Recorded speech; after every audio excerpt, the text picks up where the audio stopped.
Assalamualaikum warahmatullahi wabarakatuh. Saya Cindy Ardelis dari kelas MN23C. Di sini saya akan menjelaskan tentang manajemen resiko keuangan. Untuk pengertian manajemen resiko keuangan adalah proses sistematis untuk menganalisis, mengevaluasi, serta mengendalikan resiko yang dapat memengaruhi kondisi keuangan individu maupun perusahaan. Tujuan utama dari proses ini adalah meminimalisir potensi kerugian, menjaga kestabilan keuangan, serta mendukung keberlangsungan bisnis.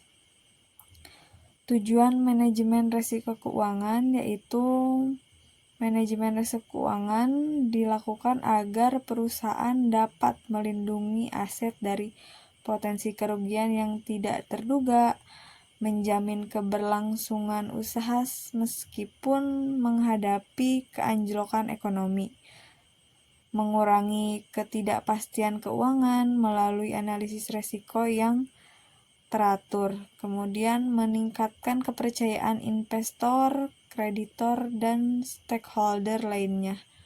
Yang terakhir, memastikan perusahaan patuh terhadap hukum dan regulasi yang berlaku.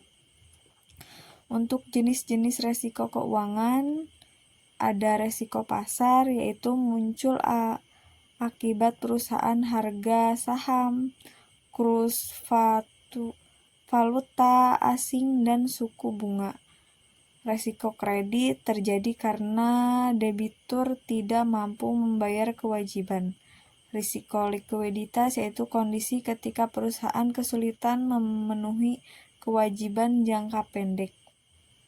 Resiko operasional disebabkan oleh kesalahan manusia, sistem, maupun proses internal. Resiko hukum atau regulasi timbul karena adanya perubahan aturan atau ketidakpatuhan hukum. Untuk proses manajemen risiko, biasanya terdiri dari beberapa tahapan, yaitu identitas risiko, mengenali potensi risiko yang dapat terjadi, analisis risiko, menilai tingkat kemampuan dan dampak risiko, evaluasi risiko, membandingkan risiko dengan standar atau batas toleransi yang ada. Penanganan risiko yaitu memilih strategi yang sesuai, menghindari, mengurangi, pengalihan, atau menerima.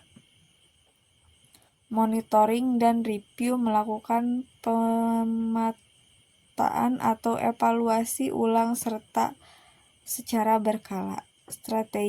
Untuk strategi pengelolaan risiko, beberapa strategi yang umum digunakan adalah menghindari risiko risk avoidance, tidak melakukan aktivitas yang beresiko tinggi, mengurangi risiko risk reduction, mengontrol dan meminimalkan dampak yang mungkin terjadi, mengalihkan risiko risk transfer, memindahkan risiko ke pihak lain, misalnya melalui asuransi atau kontrak hedging, menerima risiko risk arrangement, menerima risiko dengan perhitungan matang dampak relatif kecil.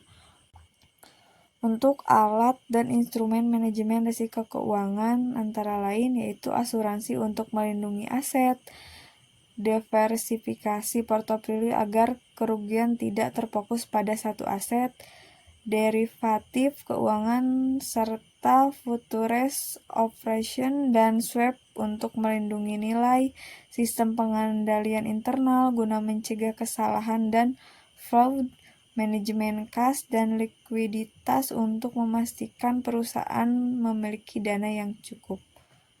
Untuk rumusan masalahnya, studi kasus tingkat sebuah perusahaan eksportir mengalami kerugian besar akibat fluktuasi nilai tukar rupiah serta dolar. Untuk mengatasi hal ini, perusahaan menggunakan kontrak forward sehingga kurs dapat dikunci di awal transaksi. Hasilnya resiko kerugian karena perubahan kurs dapat ditekankan dan pendapatan perusahaan lebih stabil.